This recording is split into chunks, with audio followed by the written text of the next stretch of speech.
Happy Wednesday, everybody. We're back with another episode of The Pursuit of Ownership. This week, Tyler interviews Loren Israelsen. He's a past guest on the Shared Practices podcast, and Tyler kind of goes through what he's been doing since the last interview. Enjoy. And we are back with Loren Israelsen. Loren is a good friend of mine, associate that we've been, we've had a few interactions in the past. It's kind of been a bit of a shadow mentor to me throughout my journey in dental school. We've had a few conversations throughout our journeys, and I really want you guys to be talking to him and picking his brain if you get an opportunity to, if you're ever so fortunate to do so. But I'm going to be doing that today.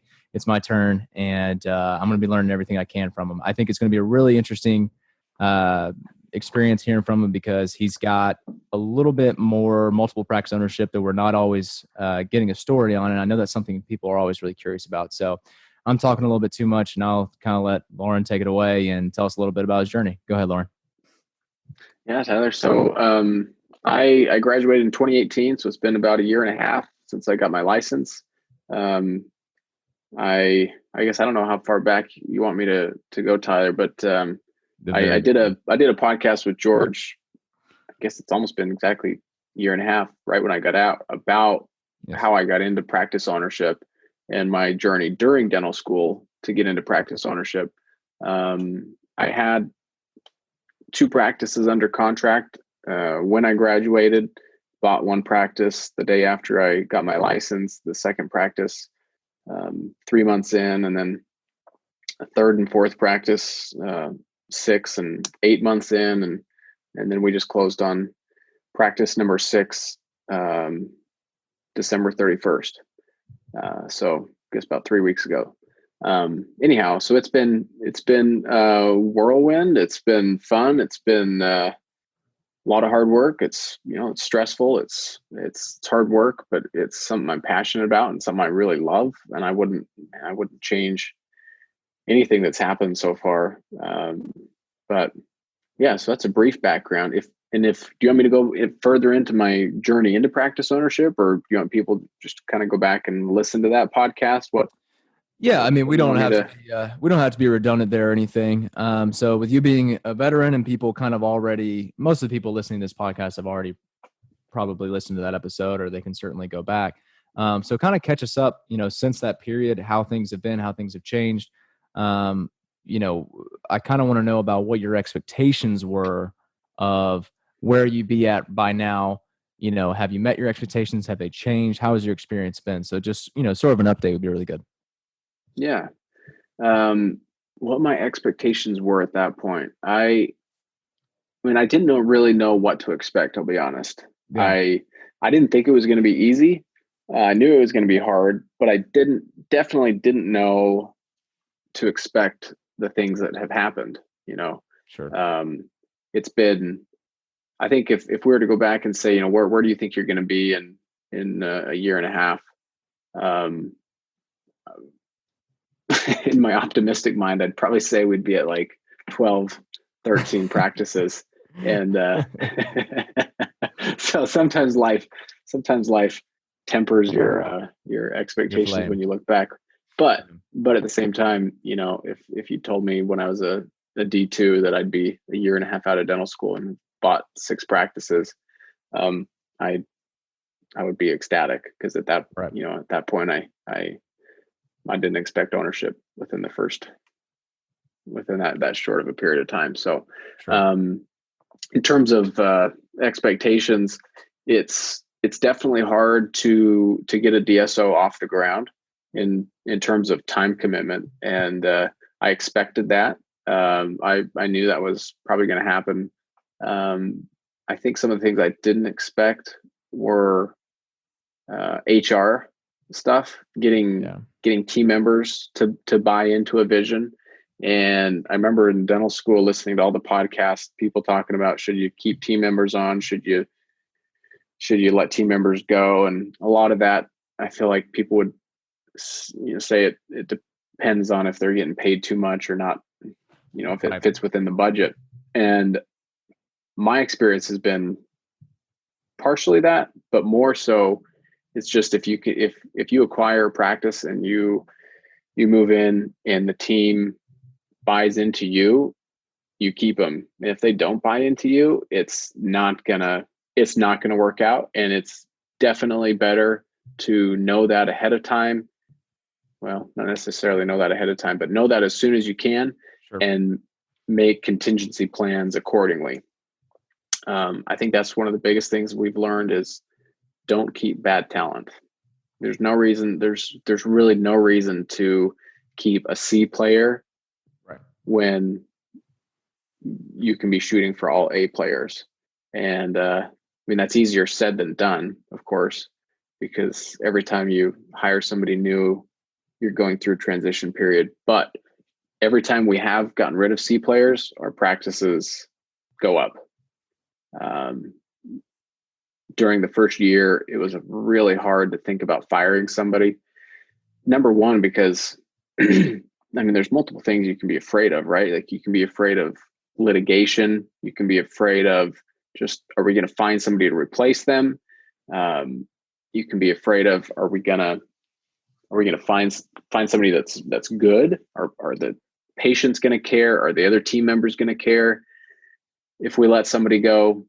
And we were a little bit afraid of that during the first 12 months. And when we realized that most of those fears don't actually happen, it's usually better just to let a C player go. So that's been a big learning experience and big learning curve is the HR process. How do we get good team players on? And if you go into an associate position, or you go into a position where you are buying a solo practice, or you're starting a group practice, you're starting a DSO, I think HR is huge. If you're associate, you've got to have those team members buy into you, and they've got to buy into your vision, or else they're not going to sell your treatment plans for you.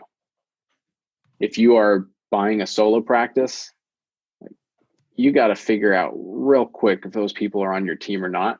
Otherwise, they're going to pull the entire practice down, right? And patients are going to notice that. So I would say that's a huge thing for anybody to learn and to be aware of. And that is one thing that even no matter how hard you study business in dental school, that's a really hard thing to get experience with. Yeah, that's in the field. Yeah. And so I don't know the best way to learn that ahead of time, but at least know that you gotta be aware of that, and you gotta be thinking about it. And most of the time, so we have not been buying multi-million-dollar practices. We've been buying practices that have potential, and right.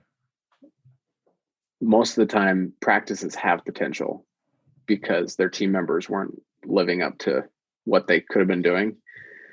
So I know George has talked a lot about, is it worth buying a fixer-upper, $500,000 to $700,000 practice, or a $1.2 $1.5 million practice?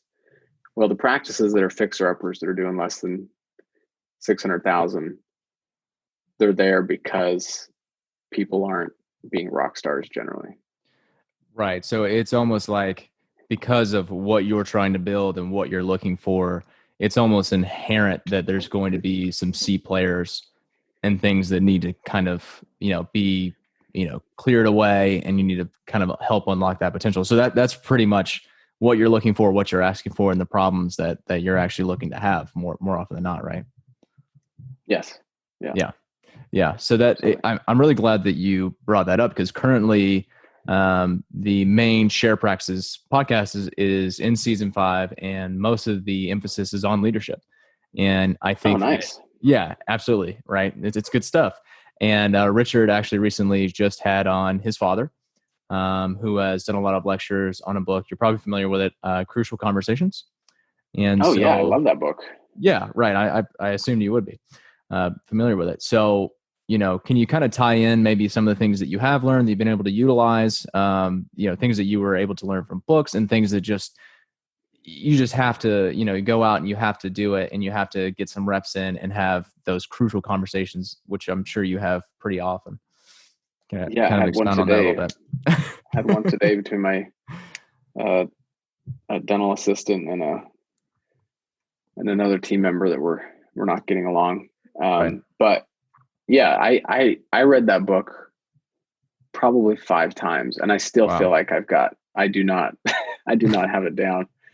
So that's a huge thing. I would read Crucial Conversations while you're in dental school before you buy a practice. Read it multiple times and write notes on it and figure out how to use that in your everyday life with class members and family members. But sorry, what was your question? It wasn't very well articulated. Yeah. So, I mean, what you were saying before was that, you're not sure, how you could tell someone who's not in that position to be hiring and firing and dealing with HR stuff. You're not really sure what you could really tell them to prepare them for that. So like, I guess if you could just maybe expound a little bit more on sort of the intangibles of dealing with those conversations and how you, I guess, how did you warm up to it in a mindset sort of way? Like, how do you approach these conversations? How do you identify these situations where it's like, I've got to have this conversation. This is the obstacle that keeps this practice from getting where I want it to go. How do you really approach that mentally, I suppose? Yeah. Mentally. Well, part of what I've learned about crucial conversations is, and this is for me, it's been about probably a year since I read the book, so I can't remember the whole thing. But for me, if I have a conversation that needs to be had, it's always 10 times better if I have it pretty quickly and not put it off. Sure. That's the first thing is don't put it off. When you have it, go over the pros and the cons of, what's going to happen. Have in terms of like legality, make sure you have an HR person that can tell you if what you're going to say is discriminatory or not. Don't do that. Yeah, sure. Just protect yourself, right? Like, yeah, protect yourself from potential litigation. But in terms of just the conversation itself, honestly, man, just you got to have the conversation as quick as you can. Don't put it off, because if it festers, everything's going to get worse. You're going to have a worse time at having that conversation. Yeah. And take the principles that are shared in the book and read over your notes before you have your conversation. I did that multiple times over my first year. And now that we're talking about this, it's making me feel like I need to go back and read the book again. But because I've forgotten a lot of the main points of the book. But round 6. Yeah, man. Yeah. So I during my first year, I would read over some of my notes in that Crucial Conversations book before I had a difficult conversation. And, I mean, part of it is I don't have as many difficult conversations anymore. It's more I'm having a conversation with my operations manager and my regional manager, right. And they're having some of those one-on-ones with some of the team members. And that has been nice, but there will be times where me and my operations manager and HR and regional have to have frank conversations, and so definitely study that book as much as you can. Okay, solid advice. So I do want to backpedal just a little bit in case some people aren't so much familiar with the type of dentist that you are. So you are building a DSO, correct? And you are owning multiple practices. You are non-clinical, or? No, I'm clinical 4 days a week. Okay, so you're still working in the practices. Okay. Yeah. Yep. Yeah. 100%. Okay. So I'm 3.5, about almost 4 days a week clinically, and then about 2 days a week non-clinically. And so I'm building a DSO. My vision is to build a dentist-owned, dentist-managed DSO. And in dental school, all of my classmates, I had 20 classmates, so there weren't a lot of us, but we were all really close. And I think everybody wanted to get into practice ownership. And but most people were like, I don't know how I'm going to do that. I don't know how I'm going to get into multiple ownership. And it's just always been a passion of mine. And when I started researching DSOs more, I realized that, most are owned by a non-dentist. And, I figure this is a niche in the market that needs to be filled. And I think patients are better cared for. I think the team members are better cared for. I think doctors are better cared for if the DSO is doctor owned. So my goal is to have a 1-to-1 ratio of practices to partner dentists. So if we have 30 practices in a couple of years, I want to have 30 partner dentists. Anyway, so that's kind of the type of group that I'm running. We're mostly PPO and cash pay based general dentistry, but you can pretty much do whatever you feel comfortably with. We don't force anybody to refer stuff out. But yeah, that's kind of where we're at. Okay, that's beautiful. So the reason I kind of wanted to get into that is because lately a lot of what has been talked about, both in share practices and the pursuit of ownership, is sort of these two basic models of ownership. One where it's sort of the very profitable solo practice where someone is the only doctor in this practice that they own. Alternatively, you have a larger practice wherein you've taken, an associate or several associates. And your situation is more like, you are clinical currently, and I'm not sure if you plan on doing that long term, and certainly you can comment on that, but you have a number of other practices that you're not necessarily working in, and you have, associate partners that are operating those as well. So kind of walk me through a little bit of how your day-to-day differs from someone that is mostly just working within their own nest egg and not operating other multiple practices. And the reason I say that, I'm not trying to make the question more complex. The reason I say that is multiple practice ownership is sexy, right? And anytime you get to talking about, I own so many practices, that's an attractive thing. And a lot of people sort of tie that to, this is what success in dentistry is, having X number of practices. So a little bit about, what your day-to-day is, how you like that setup versus just sort of owning and operating your own practice. That's a great question. Let's see if I can unravel the complexity of the question. It's a very simple question that I made as complex as possible. So my day-to-day, I'll just give you my day-to-day throughout the week. Monday, Wednesday, and Thursday, I'm 8 to 5 in the clinic. It usually ends up being, 8 to 5:30 or 5:45. Tuesday, clinic 8 to 1, and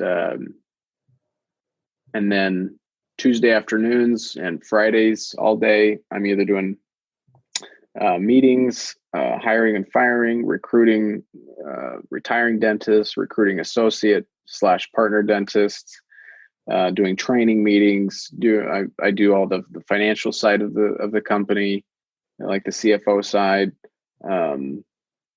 A lot of it's just meetings. A lot of it's meeting with my direct reports and what are they doing, and making plans and strategizing with them.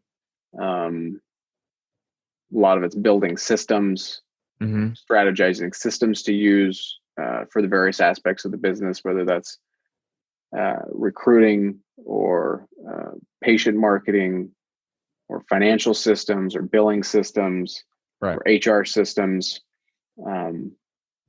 That's pretty much my 24/7 is like working on a system. And it feels like it's never ending, which is, to be honest, that's it. There's always something new to figure out. Now, if I was to contrast that with like a solo practitioner, I don't know if I really can, because I don't know what that's like. So I don't know if I could give a fair evaluation of what that would be like, I think it'd be very similar, especially if you're looking at, like, if you're in practice and you buy a $750,000 practice and you want to make it into a $2 million practice or a $3 million practice or whatever it may be. Like, you're going to be, I think you would be working on figuring out systems for several years to try to button things up and streamline things and make them as efficient as possible. But it might not be as time intensive. I don't know. It might be. Mm-hmm. I mean, I think it probably could be if you want it to be. Ultimately, it is what you make it, right? Like, you can, of course, like, I could work less. I think we'd probably be growing slower, but I could work less and we'd be fine. But we'd just be growing slower. I think the same goes in a private practice. I think you can do fine and work 8 to 5 and, have a day of administrative stuff. Or you can work all the time and maybe make it grow faster. So I think you just have to figure out what helps you feel fulfilled, right? Is it 25% growth year over year, 50% growth, or is it 10% growth? What are your goals? What are your family goals? What are your financial goals, spiritual goals? Like, what are you wanting to accomplish? And then you can be, I think, in a DSO or solo practice, you can be as busy as you want, or you can be as laid back as you want. I see. So on the subject of goals, and I'm happy you're getting into that, how are you sort of looking at your own personal goals and using that to figure out, how you periodize your acquisition of practices? I have this goal to be doing this in 10 years, so I need to be purchasing a practice every 3 or 4 months for the next 10 years. Do you know what I mean? Like, how are you making your workday fit your long-term goals? How are you getting that all to be copacetic, if that makes sense? Yeah, good question. So we have we follow the EOS system, the Entrepreneurial Operating System, with Traction. So we do a yearly and a quarterly meeting and set out what the goals are. And when we do that annual meeting, we look at what our long-term goal is 5 years down the road. And we say, okay, where do we need to be? And then we reverse engineer that. And 2020, we need to be adding this many practices. 21, we need to add this many. 22, this many, et cetera, et cetera. And of course, it's impossible to be planning out that far and know that that's going to happen exactly. But you shoot for as high as your goals are, and then you can course correct as you're going. But so we reverse engineer the number of acquisitions and the amount of EBITDA that we're shooting for, year by year. And then along with that, we're reverse engineering at what point are we needing to hire somebody new? At what point are we hiring a new regional manager? What point are we hiring a marketing director? What point in this timeline are we hiring a CFO, et cetera, et cetera? So we kind of have that 5-year plan mapped out, and at what points are we hiring what people, and then that helps me to construct my day. So I know what that timeline looks like. I know what the hiring timeline looks like, the acquisition pipeline looks like. Mm-hmm. Okay, so what do I need to do this year to build the systems to either acquire those practices, have that amount of EBITDA, have that number of partner dentists, have that new executive position filled? What do I need to do this year? And what do I need to do this quarter? What are the systems I need to have down this quarter to make that yearly goal happen? Right. And then in the Traction system, those are my rocks, my 90-day rocks that I have to accomplish. And so all the day-to-day things, they're going to get done.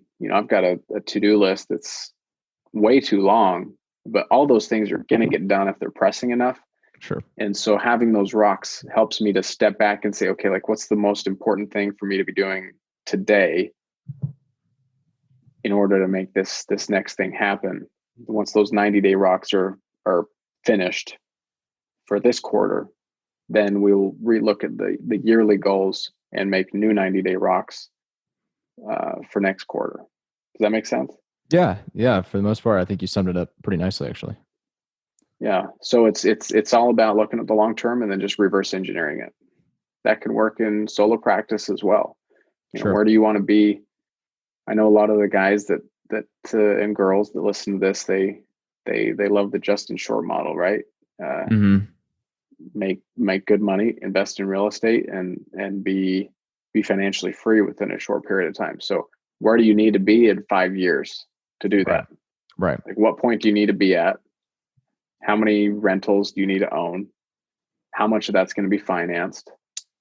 How many are you going to acquire every year? And so then also what does that mean in terms of your practice? If you need to acquire X number of rental homes, and it's going to cost you probably X amount of dollars, that means you're going to need X amount of free cash flow from your single practice, right?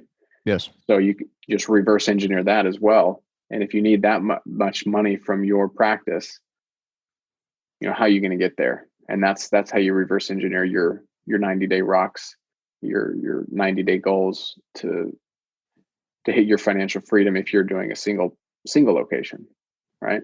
Right. Anyhow, yeah. So that's kind of how I go about my goal process and how we look at accomplishing those and where we need to be at.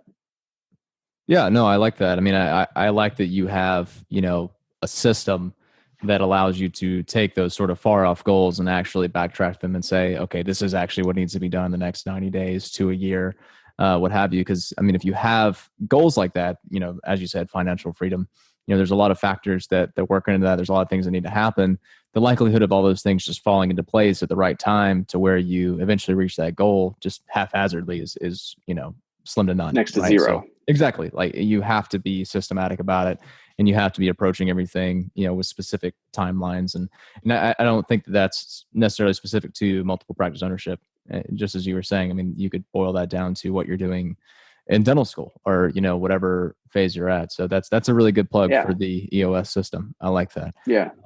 So highly recommend people hire a dental specific EOS implementer. Really? Okay. Yeah. 100%. And at what phase did you do that?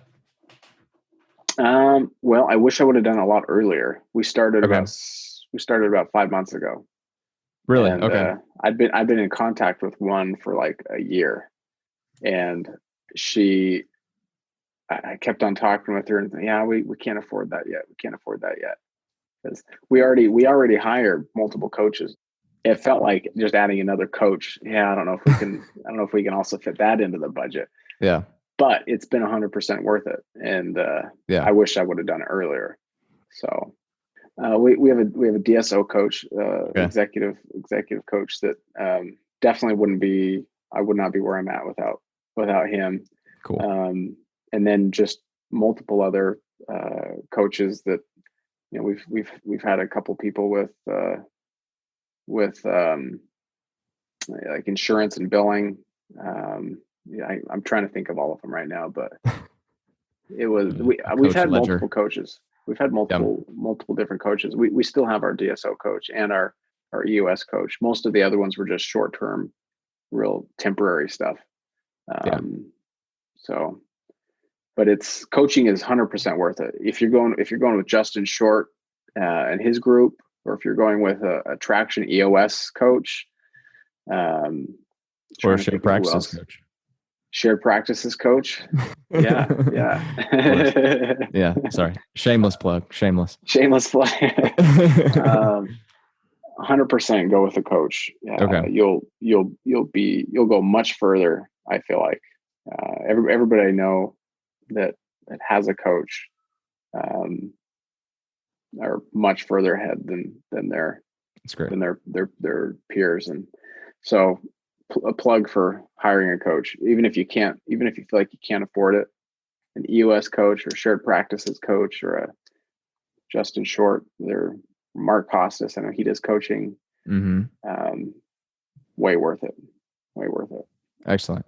So one thing you keep saying is we. So I'm curious about the we. So what sort of infrastructure have you built out to, help you along with, planning all this stuff and, managing all these practices and all these systems? Who all is involved? What's your board?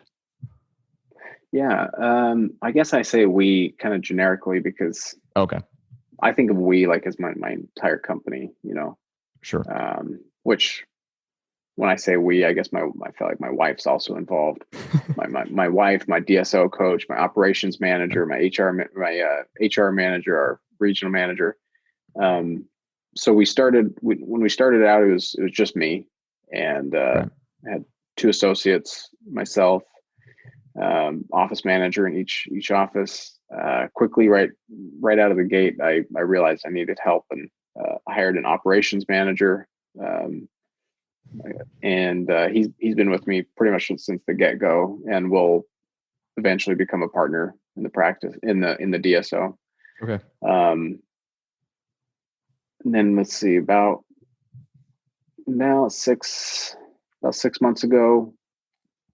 It hasn't been that long, I guess. It's been about 3 to 4 months. We promoted one of our office managers to be a regional manager because we were about to hit 4 practices, and needed help in that area. And then we also hired an accounts payable person / HR manager. So she actually does like 3 or 4 jobs, and so that's where we're at right now. Is we got a accounts payable, finance, HR, part-time marketing director, a regional manager, and operations manager. Okay, very nice. And are they all working full time, or you got them sort of? Some people are on retainer, part time. What does that look like? The marketing director, she's part time. The regional operations and HR are full time. Okay. Yep.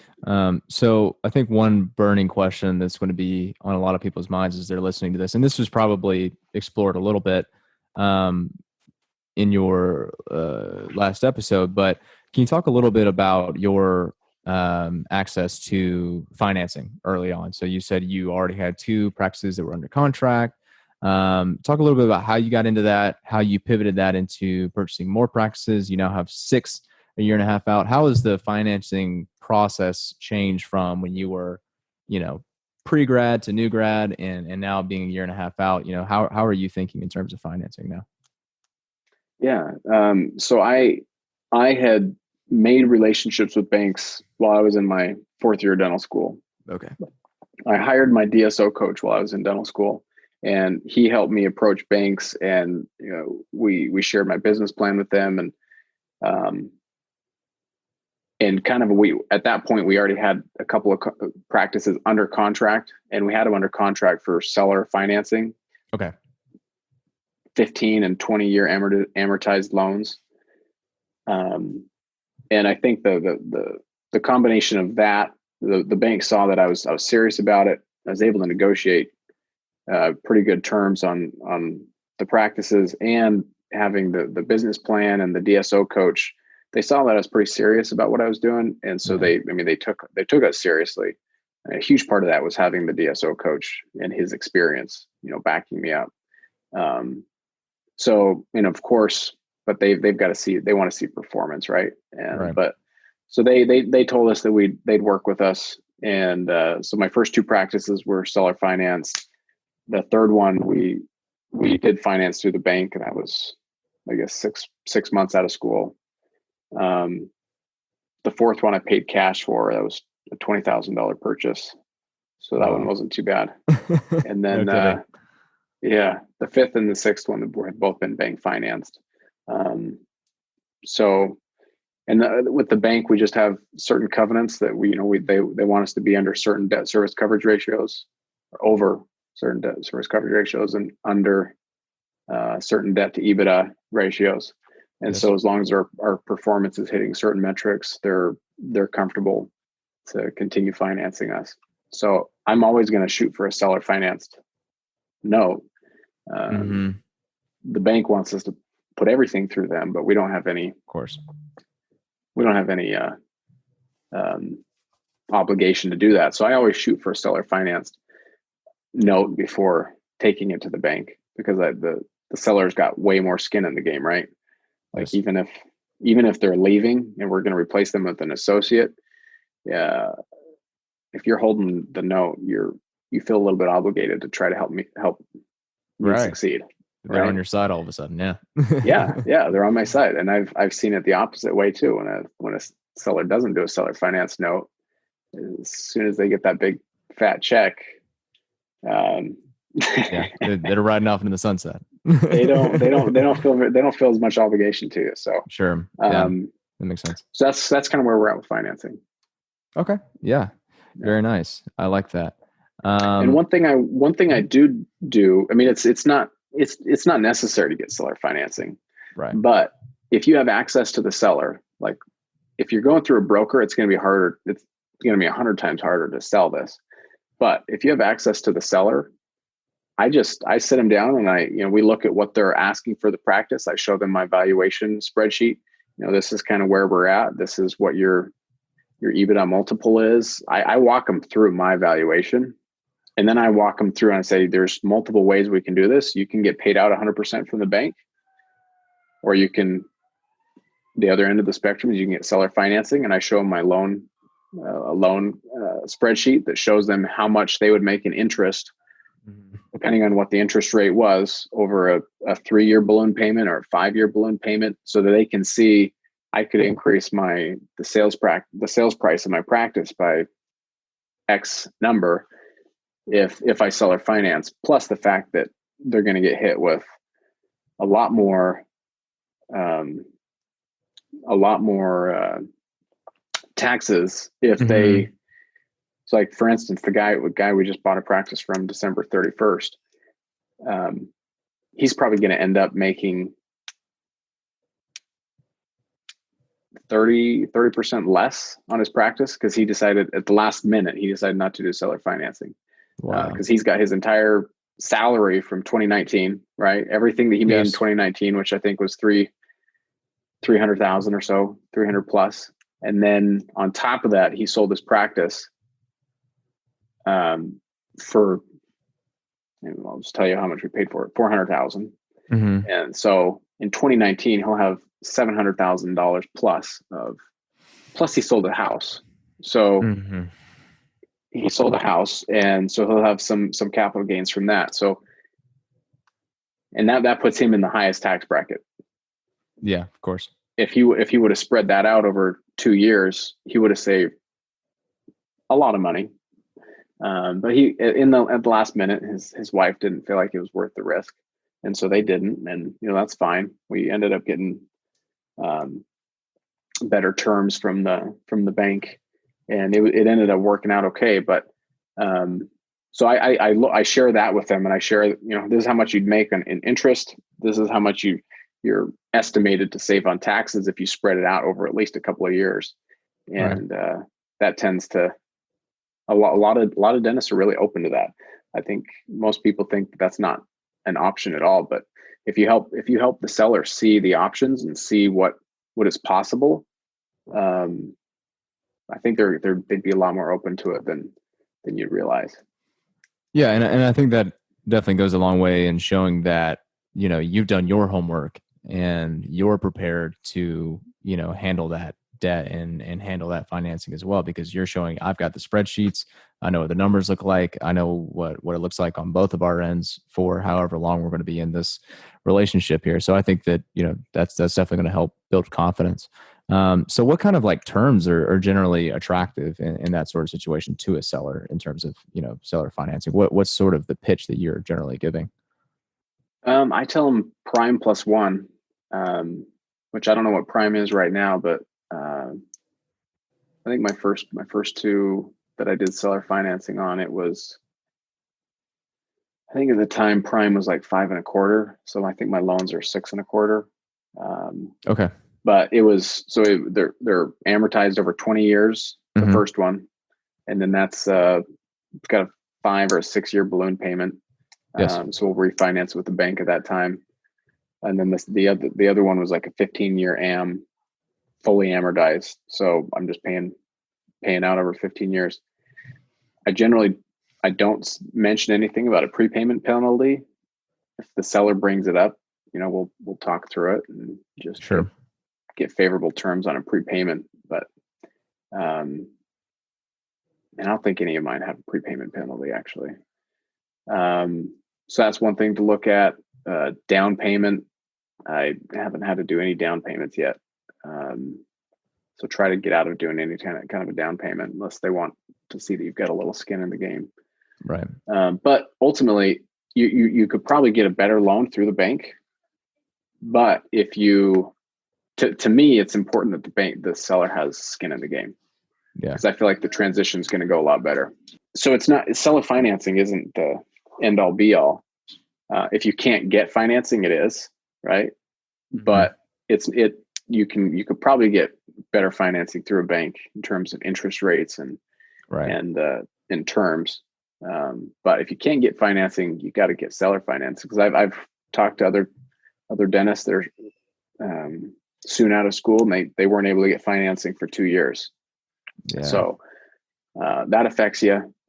But to me, it's important that the seller has skin in the game, that they want that transition to go well, that they're gonna make the transition go as smooth as possible, because they know that you owe them that money, and things got to go smooth.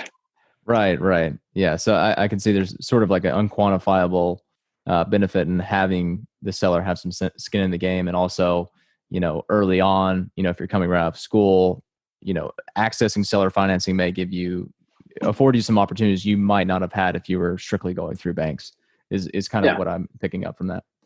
Yeah. However, let me say something that I've seen talked about on shared practices and talked to a couple other dentists. Yeah. If I think you got to be careful. The first practice you buy, you got to be really careful. If you're going into a practice purchase just because you could get seller financing, maybe, or it's you want to get into practice really early, as soon as you can. Don't do it for any reason other than it's the perfect practice for you. Yeah. Right. That's great. Because I know of people that have bought a practice early or started up a practice early, and they're stuck in it for 5, 6, 7 years, and it never takes off. Yeah.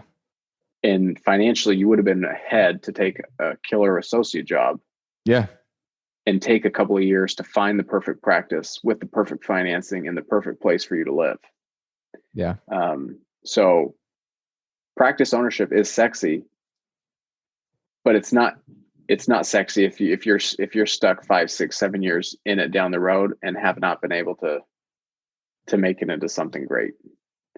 And I know recent grads that have gone into practice ownership and didn't have as much due diligence behind them with buying a practice, ended up really getting the wool pulled over their eyes by a broker, and they go in, and now they're stuck with a bad practice that has had maybe fraud or other things happening. So practice ownership is sexy, but it's not sexy if you can't buy the right one. Yeah. I think that's probably going to be the most golden nugget of this entire interview. And I'm glad you said it.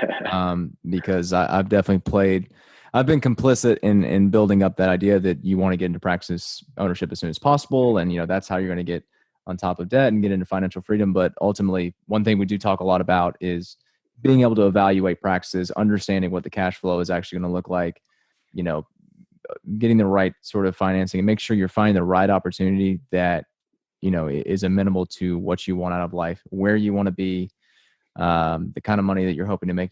All those things really have to come first, not just getting into a practice and romanticizing that idea of having it right away. Yeah. And not just what you want to be at, but also where your family wants to be at, emotionally, spiritually, physically. Like anybody could go to any really rural town and do really well. Sure. That might be the easiest way around, we're going to do well, but is it going to be worth the toll on your family if that's not a good situation for your family. So yeah, I guess if you have a golden nugget to take away that it practice ownership is sexy, but not if it not if you don't get the right one. Right. I think, ultimately we're not really just trying to build dental practices. We're trying to build lives, and we're trying to build, the lives absolutely. that we want to have with our families. And that always has to come first. So I'm glad you said that. Yeah. Well, Loren, I have taken quite a bit of your time, and I really appreciate it. I think you dropped some absolute dimes on everyone. I really hope that, I can have you on again sometime in the future and get caught up with where you're going, because I think your trajectory is just awesome. The first time I talked to Loren, it was concerning starting a business club in dental school, and now he's telling me, how he's building this wonderful business of his. So it's been really cool to be a part of your journey as well. I appreciate it, man. And if you have any follow-up questions, I'm happy to get on the phone with you in the next few weeks, and we can chat again for sure. So you can edit that out if you want to. We can talk about that later. We'll see. I might leave it in just to let everyone know we're friends. Sounds good, dude. Okay, we'll talk to you later. All right, buddy. I appreciate you. Have a good one. Bye. Thank you. All right, guys. And we're back. I really appreciate you guys listening to this episode. I hope it was a lot of fun for you to listen to. I know it was a lot of fun for me to do it. And now is my auspicious opportunity to listen to both Clay and Aaron on their take with everything. Go ahead. Take it away, Aaron. Tyler, always with the big words. Sorry, I had to get the big words in there. Tyler always loves those big words. I really like the A word, the auspicious word. He quotes me every time. Sorry, Aaron. Aaron, I interrupted you. Go ahead. All right. So the big thing about this interview that really stands out to me about Loren is it seems like from the very beginning he was super clear on what he wanted to do. He never shied away from that fact, and he spent the time up front to actually become learned in the subject, and he went out and actually put all that effort to work. That's pretty ambitious, and you're awesome. impressed. Yeah, I'm pretty impressed by that. You're almost speechless even. Right, one would say. I totally agree. I mean, it's the fact that he front loaded everything as soon as he knew he wanted to do it. That's when he did it. It wasn't I'll be more comfortable getting into this after I'm out, and had some time out, more comfortable with things, and I've had some reps in clinic. I'm going to do such things. He said, no, I don't. I know what I want to do, but I don't know exactly how. So I'm going to go out. I'm going to find people who do know and can help me get there, and get there, use them as a resource and help me get there a lot faster. He was just trying to facilitate that as soon as possible, and I thought that clarity of vision was huge. What about you, Clay? Yeah, you could definitely tell that his drive and his hard work kind of were shown through in that interview.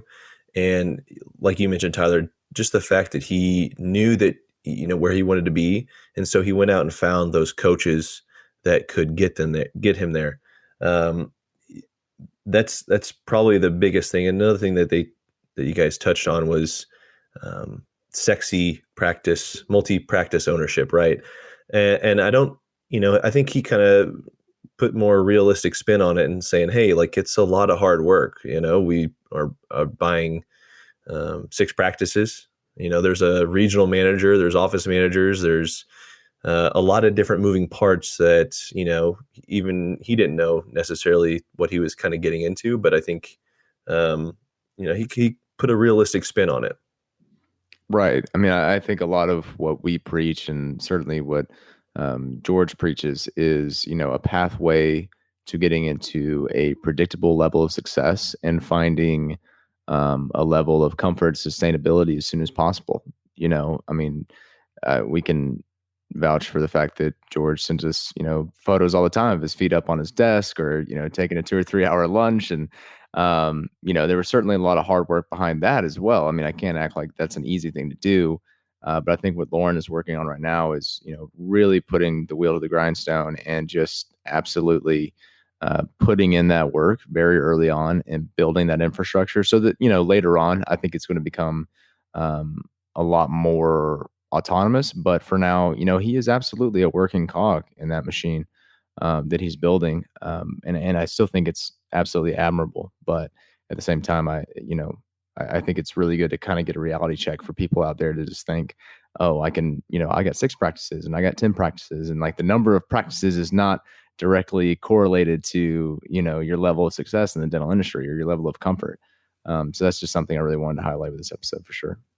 And I think something to mention too is that he even mentioned, if you're only going to buy one practice, like it needs to be right. You need to choose the right practice. You're not going to be, you can't, a bad practice, if you have 6 of them, right? A bigger one and the better one of the 6 could probably absorb the bad one. But if you're only doing one and this is your baby, like you better get it right.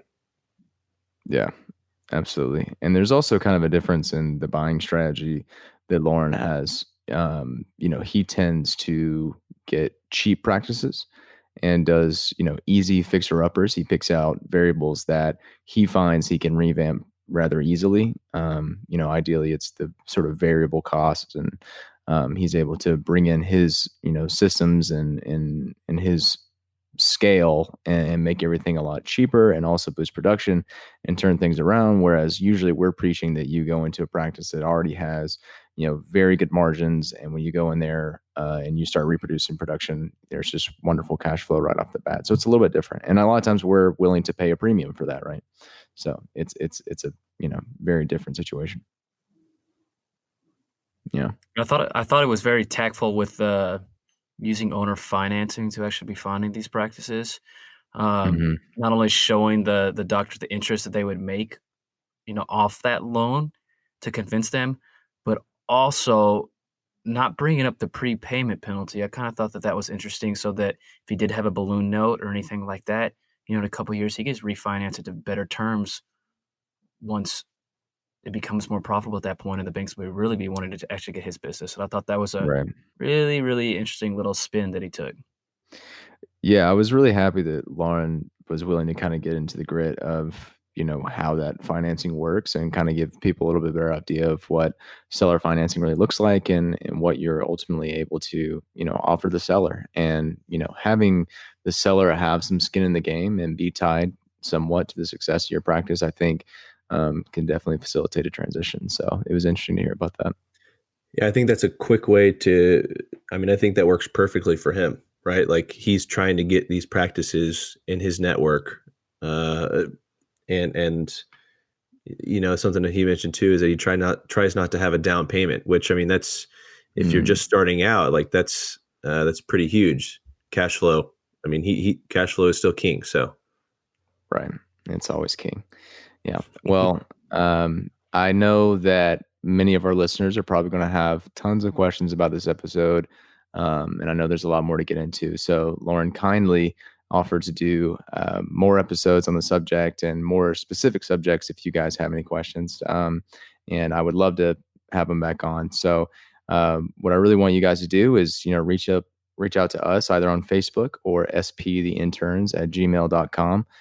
With questions and suggestions and whatever else is going through your mind. We really appreciate you guys tuning in every week, and we look forward to hearing from you.